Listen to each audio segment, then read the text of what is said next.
Hare Krishna, Namaste. Chapter 13 is entitled as Kshetra, Kshetrajna Yoga, also as Prakriti Purusha Vibhaga Yoga, also as Prakriti Purusha Viveka Yoga. Sloka 21. kārya-kāraṇa-kartṛtve hetur prakriti ucyate puruṣaḥ sukha-duḥkhānāṁ bhoktṛtve hetur ucyate. In the previous sloka, we learned that the connection between Atma and the Prakriti is beginningless, meaning we cannot set a date that on this particular time, year, the Atma and Prakriti came into contact. That is Anadi, meaning we cannot trace back starting point. It is beginningless. In the 21st sloka, the current sloka, what is the effect due to that beginningless connection? What is the result, the fruit of this connection is being explained. Because of that connection, Prakriti becomes the foundation for all the activities that is being performed. Whereas the Atma, Jivatma, becomes the cause of experiencing various anubhava, the sukham, dukkham, raga, dvesha, etc. Another point is that the Jivatma experiences this but does not do activities, whereas Prakriti cannot experience those things but does activities. This is something very important to know. The Jivatma can't do activities, meaning it cannot perform anything without having the body. Whereas the Prakriti, the body can't experience the sukham and dukkham.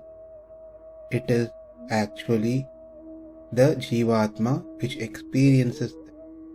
The reason is because the Prakriti, when we say Prakriti, it is body. When we say body, it is Prakriti. It is interchangeable in this context. So, they are achetana. They don't have jnana. They don't have knowledge. Whereas Jivatma has knowledge. So, these are the theme of this particular sloka. The Prakriti refers here to the body with 11 senses of each individual Atma. Let's see the meaning.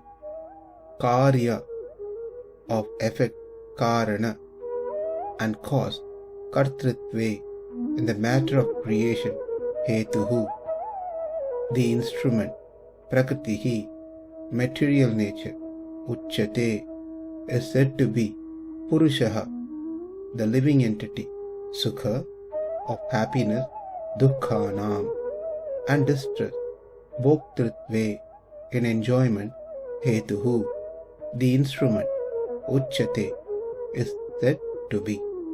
Translation: nature is said to be the cause of all material causes and effects, whereas the living entity is the cause of the various sufferings and enjoyments in this world.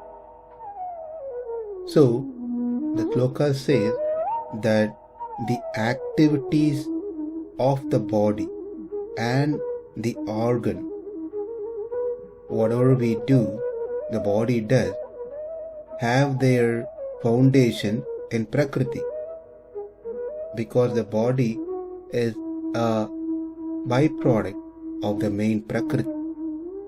Therefore it is called as prakriti, and hence prakriti is said to be the cause of the activities that are being performed.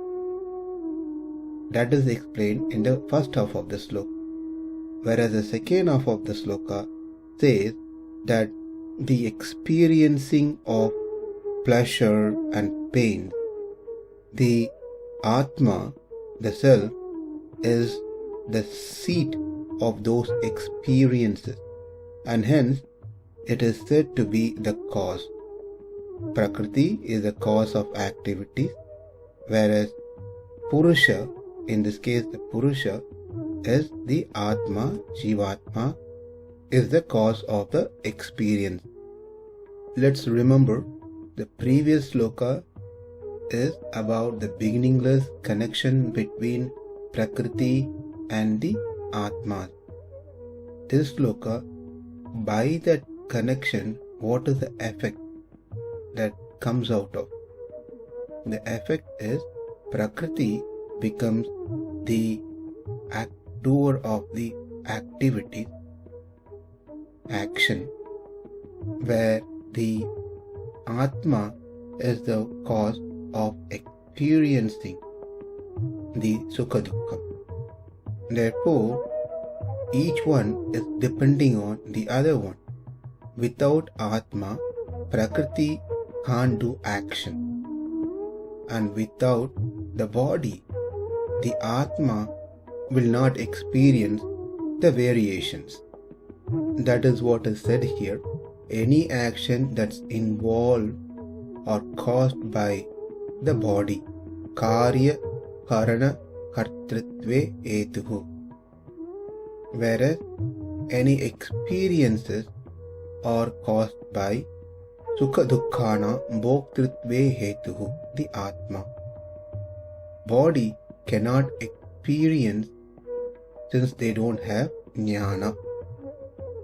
Whereas the Atma cannot perform action if they don't have the body.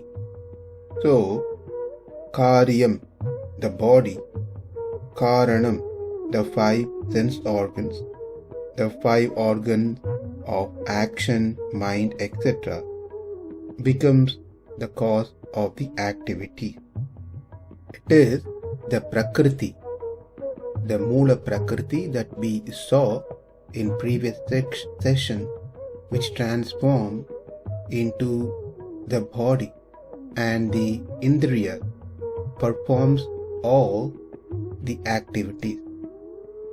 The non-sentient achetana prakriti cannot function without the association of the sentient entity, the chetana, which is the Atma. The Atma by itself cannot make any operations unless and until the prakriti has manifested as the body and the senses. So it is only through these association, the connection, the relationship between the Atma and the prakriti, the activities can happen and the experiences can be gained. And the experiences are gained by Atma, whereas the activities are performed by the prakriti. And the prakriti, which has transformed into the body and indriyas, can only function through the association of the self, the Atma. Without the self, prakriti can't do anything by itself. We are repeating this few times because there's going to be a big question around this. We are saying that prakriti can't do anything by itself. Let's remember this statement because it's going to be challenged soon by the Sankhya philosophy. For now, let's understand that prakriti in the form of body cannot function itself without the Atma, and the Atma cannot perform activities without the prakriti in the form of body. And that is exactly what has been said in this sloka. Now, a first question that comes into our mind is, in past chapters, we learned that Atma is the doer. We learned through the Vedanta Sutra, which says kārya-kāraṇa-kartṛtve, meaning it is the Atma who's the doer. But what we are learning here is prakṛtir is the doer. Prakṛtir is the cause of the action. How do we understand this? Atma desires, the prayatana, the initial desire, effort is coming from the Atma, and the result of that prayatana is seen in the prakriti as the movements, the activities.